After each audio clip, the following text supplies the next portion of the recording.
Hello மக்களே, இன்றைக்கி வீடியோவில் என்ன பார்க்க போகிறோம்னா ஆலு பூரி தான் பார்க்க போகிறோம். அது எப்படி செய்யறதுன்னு பார்த்துக்கலாம் வாங்க. 1 கப்பு கோதுமை மாவு எடுத்துக்கலாம். ஒரு உருளைக்கிழங்கை வேக வச்சு அதை மசிச்சு வச்சுருக்கிறேன், அதையும் இதில் சேர்த்துக்கலாம். 1/2 ஸ்பூன் கரம் மசாலா சேர்த்துக்கலாம்.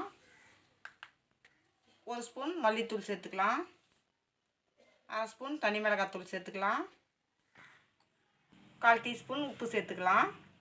1 ஸ்பூன் ரவை சேர்த்துக்கலாம்.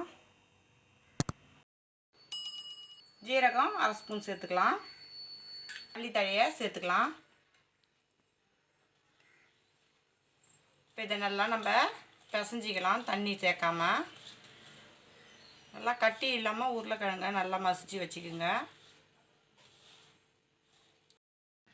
அந்த உருளைக்கிழங்குல இருக்கிற தண்ணியே நல்லா அங்கே பாருங்கள், தண்ணி சேர்த்த மாதிரி இருக்குது. ஆனாலும் நம்ம தண்ணி சேர்க்கலை, கொஞ்சமாக தெளித்து விட்டுக்கலாம். இப்போ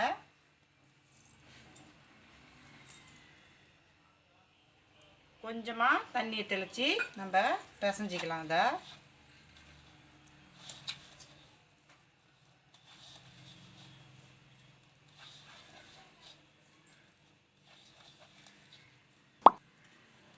இன்னும் கொஞ்சம் தண்ணி சேர்த்துக்கலாம். தெளித்து பிசைஞ்சிக்கோங்க. அப்படியே ஒரேடியாக ஊற்றக்கூடாது, குழ குழன்னு ஆகிடும் மாவு, அப்புறம் பூரி தீத்த முடியாது. நல்லா பிசைஞ்சாச்சு. கொஞ்சமாக எண்ணெய் சேர்த்துக்கலாம். எண்ணெயை மேலே இப்படி தடவி விட்டுக்கலாம். இப்போ சின்னதாக நம்ம ஒரு உருண்டையை எடுத்துக்கலாம். இந்த சைஸுக்கு ஒரு உருண்டை எடுத்துக்கோங்க. இப்போ நம்ம தீத்திக்கலாம். அதை கொஞ்சமாக தூவிக்கலாம். எல்லா பக்கமும் படுற மாதிரி தூவிக்குங்க. எப்பயும் நம்ம பூரி தீத்துற மாதிரியே தீத்திக்கலாம். 2 பக்கமும் நல்லா மாவை இந்த மாதிரி தட்டி வச்சுக்கிட்டு லைட்டாக தீத்துங்க.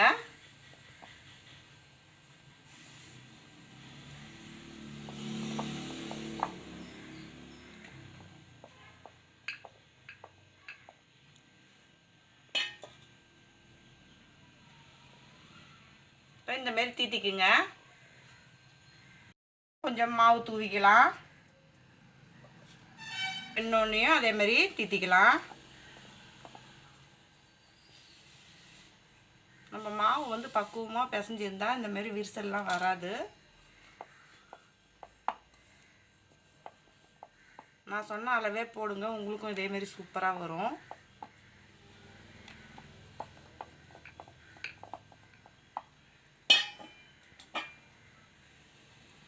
இதையும் நல்லா சூப்பராக தீத்தியாச்சு. இப்போ இதேமாரி எல்லாத்தையும் நம்ம தீத்திக்கலாம். சூடாகிடுச்சு. நம்ம பூரியை பொரிச்சு எடுத்துக்கலாம்.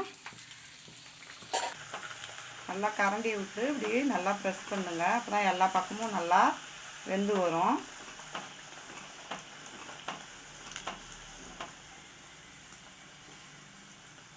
நல்லா வெந்துருச்சு. இதை திருப்பிக்கலாம். நல்லா பூரி பாருங்கள் எப்படி புஷ்ஷுன்னு வருது.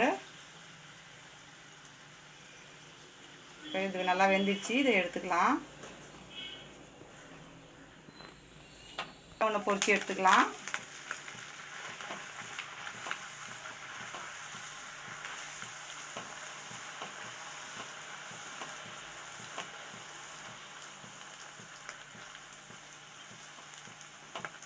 இதை திருப்பி போட்டுக்கலாம். உப்பி வந்துடுச்சு. இதை நம்ம திருப்பி போட்டுக்கலாம். இப்போ இதேமாரி எல்லாத்தையும் பொரிச்சு எடுத்துக்கலாம். நம்மளுடைய ஆலு பூரி சூப்பராக ரெடி ஆகிடுச்சு. இந்த வீடியோ பிடிச்சிருந்தா லைக் பண்ணுங்கள், ஷேர் பண்ணுங்கள், கமெண்ட் பண்ணுங்கள். மறக்காம நம்ம சேனலை சப்ஸ்கிரைப் பண்ணிவிட்டு பக்கத்தில் இருக்க பெல் ஐக்கான் கிளிக் பண்ணி ஆளுன்னு கொடுத்துருங்க. தேங்க்ஸ் ஃபார் வாட்சிங்.